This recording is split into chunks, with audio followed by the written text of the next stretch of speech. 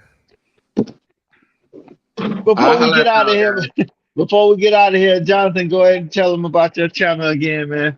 Oh, college football, Jonathan Lewis on YouTube, just all college football, recruiting and stuff like that. At college, FB Lewis on Twitter. That's it. And JJ, tell them, hey man, give them a preview for the channel, baby. It's out here. Yeah, Yes. so starting the channel, talking college football with JJ Kitchen, and can't wait to get that going and get people on there. Obviously we'll be on coast to coast as well. Obviously with Jonathan and all the guys. And then you'll find me on my personal Twitter page as well, JJ_Kitchen40. So it's gonna be fun. But I'm excited to get this thing going and start really having some fun. And So as always, you can catch it. JJ, are you going to be on the host, or you say you will have more hosts on the show, or co-hosts? Oh yeah, I'm gonna be bringing all kinds of people on. I'll be talking about Pitt football, obviously, but I think the major college topics, like I was talking to Coos today about it, he'll be on. I'll be having all kinds of people on from SEC country, Big 12, the Pac-12, really just giving a perspective and just on major topics instead of going through the fluff everybody watches. Everyone's trying to get away from the major markets where it's just all just fluff stuff. Hot takes. There's no hot takes. It's down to earth. You're going to get the real information, the real opinions. It's that simple. Yeah, and coming soon, you'll be able to catch some recruiting on the Fat Ass Sports Network. Jonathan gonna step in and help out. And then, as always, on Tuesdays, man, live stream at 8:00, man. You catch me shouting and the fellas, man, on Respect the Hedges, man, talking dog football with the dog players, man. So y'all make sure to tune in, go like and subscribe to Jonathan and to JJ, and get out there and do it for us, man. I appreciate everybody for shouting. Jonathan, JJ, this coach out of Fan Edit, man. We out of here. Thanks, fellas.